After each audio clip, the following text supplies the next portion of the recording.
when you left? Mom passed away. And I got blipped back. They rounded us to investigate earthbound anomalies. Monica, no! How you feeling? Like myself. Now I can manipulate wavelengths of the electromagnetic spectrum. I'm very happy for you. Where's our daughter? Yes, where is Kamala? Who's Kamala? It gets pretty lonely out here. I need to regain the memories that the Kree took from me. Auntie Carol!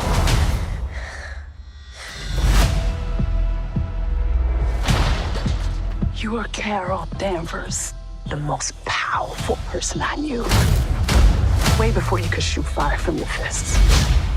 I get in trouble for that. I can see that about you. But what happens when I'm finally set free?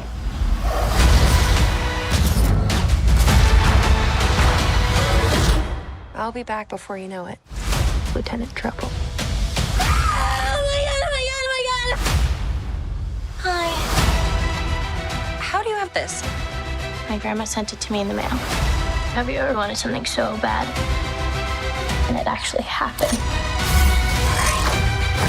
But it's not as great as you imagined it. You want to save the world? Then you're going to save the world. Well, now, don't you tell me to stop. You stick around and make it what you want. What is happening? We switch places whenever we use our powers. Higher, further, Faster. together. Welcome back, everyone. It's Charlie. This will be my brand new Marvels trailer video. There's a bunch of Easter eggs and references, so we'll break it all down. If you're brand new to the channel, be sure to subscribe to get all the videos. This one focusing most on their backstories and all the different characters explaining their new powers to each other, like what have they been doing this whole time.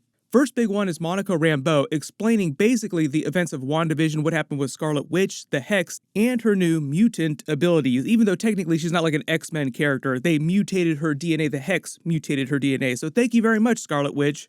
You've gone through the boundary twice already, Monica. The energy inside has rewritten your cells on a molecular level twice.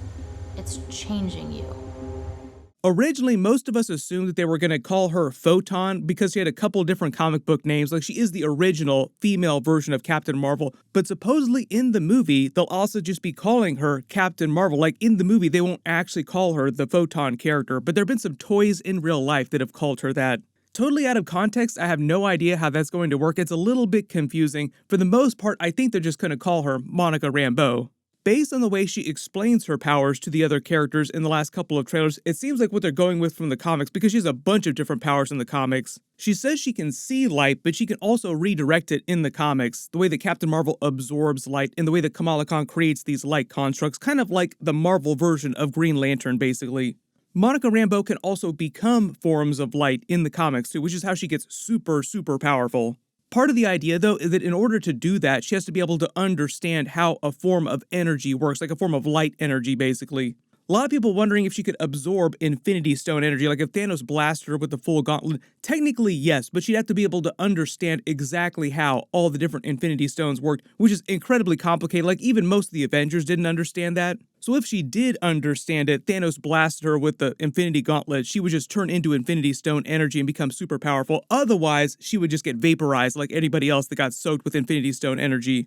The main reason why she was beefing with Captain Marvel during the events of the WandaVision series, though, is all because of her leaving planet Earth. Like, this whole idea that Captain Marvel has been gone this whole time, people wondering where she's been gone, it's been turned into this big meme. But at least in present day, the older Monica Rambeau, after she got snapped back by the Hulk's snap, she was pissed at Captain Marvel, thinking that she never came to help take care of her mother because she had cancer and she died in the hospital. She did not get snapped. Her mother didn't get snapped. Supposedly there's going to be a post-credit scene, though, because we have to tease the whole Kang Dynasty, the whole multiverse war plot with other universes. Reportedly, one of the post-credit scenes will involve Monica Rambeau making it to another universe or getting trapped in another universe somehow because of what's going on with the two different bangles and the weapon that the Kree create. There's some kind of incursion-like storyline where she gets trapped or she gets stuck in another universe, and in that other universe, she winds up meeting a version of her mother, Maria Rambeau, who did become Captain Marvel and thus survived to present day in her younger state.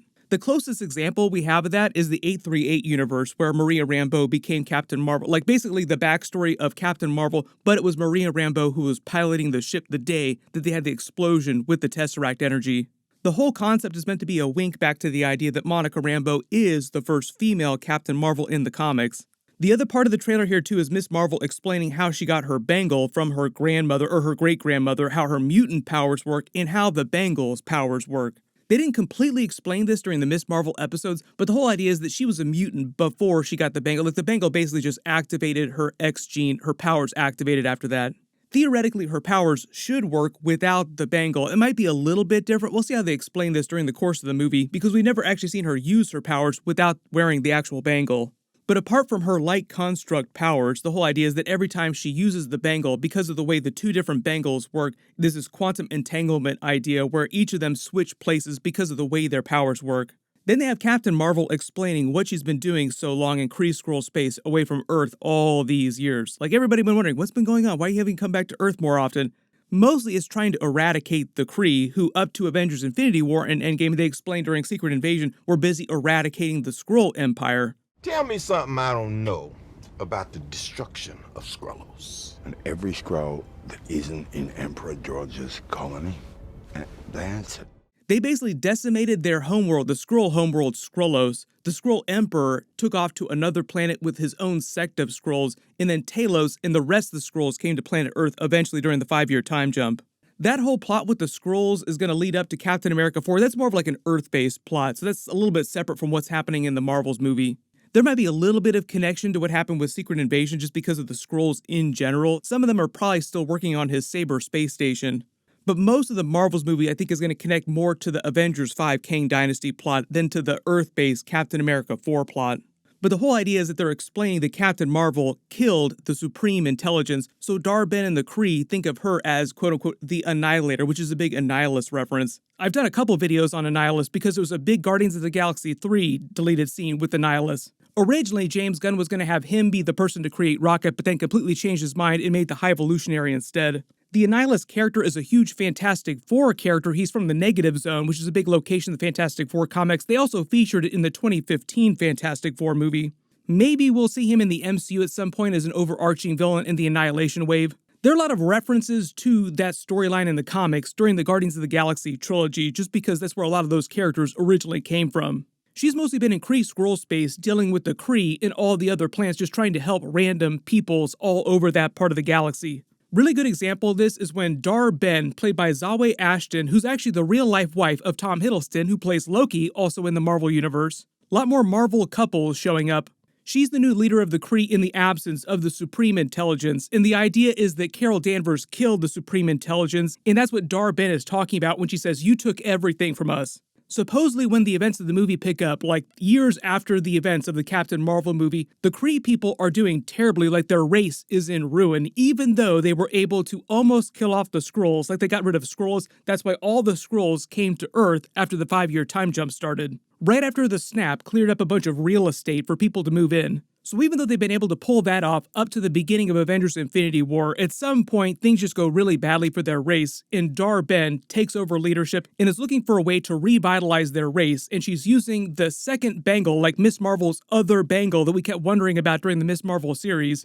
Turns out they really are saying they are the Kree Negabands, which basically turn thought into energy. They're kind of like Green Lantern rings in the Marvel Universe. Meaning that the blue hand in the Temple of the Ten Rings, like big Shang-Chi Easter egg, actually belonged to a Kree soldier that was wearing that part of the bangle. Dar-Ben is using her bangle to actually open these portals and steal the resources from all these planets that Carol Danvers says the places that we call home. She's basically pulling a Galactus, sucking all the resources out of planets to help the Kree. And it looks like one of the targets is Prince Yan's planet here, Aldana, who's being played by Park Seo-joon. But like I said, the big concept that they're teasing during this movie is the incursions becoming a bigger thing because we're getting so much closer to Avengers 5 Kang Dynasty and Avengers 6 Secret Wars, where the multiverse begins to collapse on itself. Blame Deadpool for some of that happening too. We'll see a lot of that idea during Deadpool 3.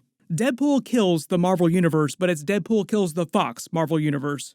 There's a bunch of big stuff happening this week. We just found out about a cool deleted scene from Spider-Man Across the Spider-Verse with Tom Holland's Spider-Man. I'll try to post that later tonight, and I'll also try to do a One Piece video as soon as possible too. A lot of big Ahsoka stuff happening too, so click here for my brand new Ahsoka Episode 4 trailer video, and click here for that Spider-Man Across the Spider-Verse deleted scene with Tom Holland. I'll update the link as soon as I post that video. Thank you so much for watching, everyone stay safe, and I'll see you guys in the next one.